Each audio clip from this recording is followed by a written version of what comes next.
And you know, there's a point there that a lot of people miss, and part of that, and I guess that point is this, and we go back to the biofuels one, that the growing of the biomass, in this case, which would be predominantly, as I understand it, switchgrass, sequesters carbon in the soil. So that helps in Kentucky's carbon footprint. The utilization, the technology around cold water algae and capturing the emissions right at the plant is beneficial. But I'm afraid, Harry, that sometimes the point that's missed on a lot of folks is that both of these things are a benefit to Kentucky's coal industry, because it makes it more possible for them to continue to operate. Well, it's a benefit to two staples of our economy. One is what you mentioned, is the coal industry, and the other great benefit is to the agriculture industry in central Kentucky, because the switchgrass and other cellulosic materials will have to be grown by our farmers, who are still looking for alternative crops after many of them lost tobacco. A few are still growing tobacco, but most aren't. You mentioned Rocky Adkins, and certainly if there's anybody in the state that understands all of that, it's Rocky Adkins. And then the other thing that I think that he has realized, and other leaders in the state have realized too, is, maybe it's wrong to call it energy revolution. I don't know if it'll be quite like the Industrial Revolution or the technological revolution, but whoever and wherever it is that comes up with the right answers and good answers in energy are going to be on the forefront in the economy moving forward. And you've heard him say it, and I've heard him say it. You know, Rocky's vision is that Kentucky be one of those places that's in the forefront in energy. Absolutely. He's led the way, and the legislation, and I was fortunate to work on his team that came up with various pieces of legislation which has been recognized nationally for its impact. And the last one we had was on renewables, and there are considerable tax breaks in some of the legislation for people that invest in new forms of energy in this state. But he's very much on the forefront of that, and he recognizes also the benefit to agriculture of what we're doing. You're talking about the future, and of course Tom Friedman in his book, and we heard him in Louisville, and he says, or I guess posits the theory, that the superpowers of the future will be those who can answer the energy questions. Where can we get energy?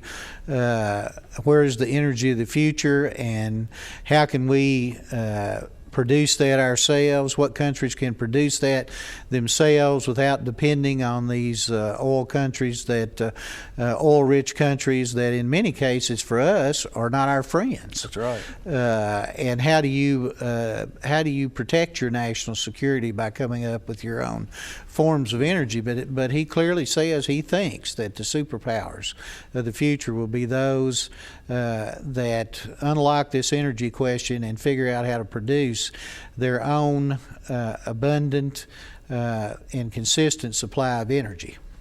Now, you mentioned our Siemens project, and of course I guess it's the other side of energy. It's the energy you can save through conservation, and it's a $27.5 million project.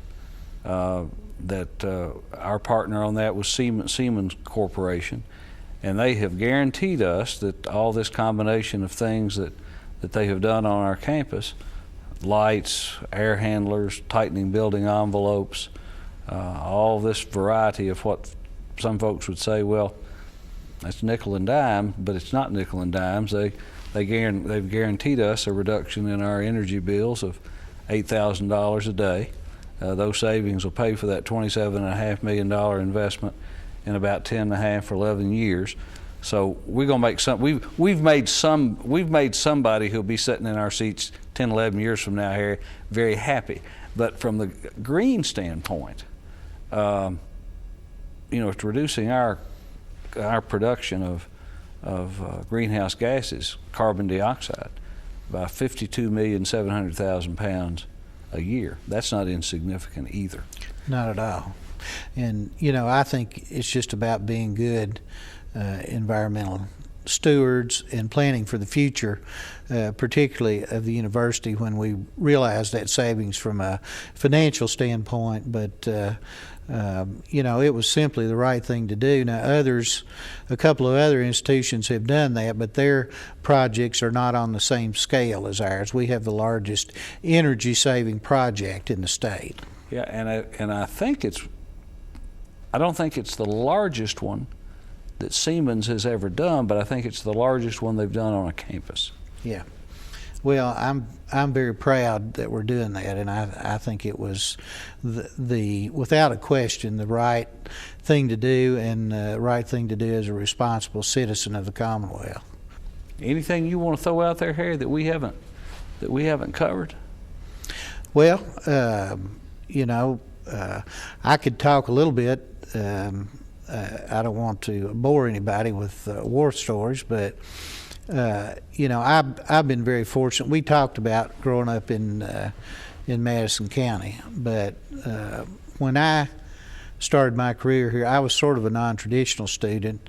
I graduated in '68. Wasn't ready to go to college, and I spent 3 years working, carrying mail at the Berea Post Office, and was in the Navy Reserve at the time, and did some active duty in the Reserve, and then went back to school in '71.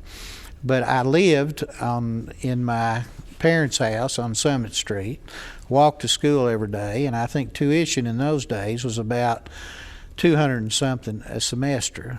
So I was just to say how fortunate we are in Madison County and our whole region. But for those of us who grew up in Madison County, I got such value for my Eastern education that I can never thank this institution enough, because I was able to go for that amount, live at home, and graduated in 3 years after I came back, and wanted to mention some of the old professors. I shouldn't say old, but some of the professors I had at the time. You and I both share an affection for Bill Burge, and took many of his classes. I ended up taking, once I discovered him, I ended up taking 12 hours from him.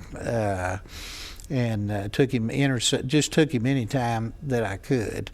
And people like Paul Blanchard was one of my faculty members, and I had an opportunity in 1973 as a student here at this institution to be an administrative intern in Frankfort. And that was an eight-month period where 15 across the state were chosen. Paul was the Eastern coordinator of that program. And so I went down, lived in Frankfort. There was 2 Eastern students chosen. We went down, lived with, we're in Frankfort with 13 other students from various universities, public and private, across the state, worked in state government, and took classes at Kentucky State. Now, that was a great experience for me. I worked at the Department of Corrections, and the coordinator of that program for the state, who met with us and taught a class and then made sure we did all we were supposed to, and took us around the state to see different things. We took trips around the state, but the coordinator of that program was Bob Sexton, and that's when I first got to meet Bob, and have been a friend, and of course he's meant so much to Kentucky education. But just in the way of talking about the opportunities that were available to me here at EKU when I was here, were so many. I can remember my political science days, and twice going to New York as a mock United Nations team. with Dr. Taewan Guak, and you remember Dr. Guak. I can remember Paul and Bob Klein, and Jane Rainey was one of my professors when I was a student here, and she wasn't a Rainey yet then. She was Jane Gurganis, and I really enjoyed her Soviet politics and all that. And at the time that I was in school here, it was sort of a tumultuous time nationwide because we were still in the Vietnam War. There was campus unrest, and a lot of my friends were involved in student government politics. It was a little more radical in those days because of the times.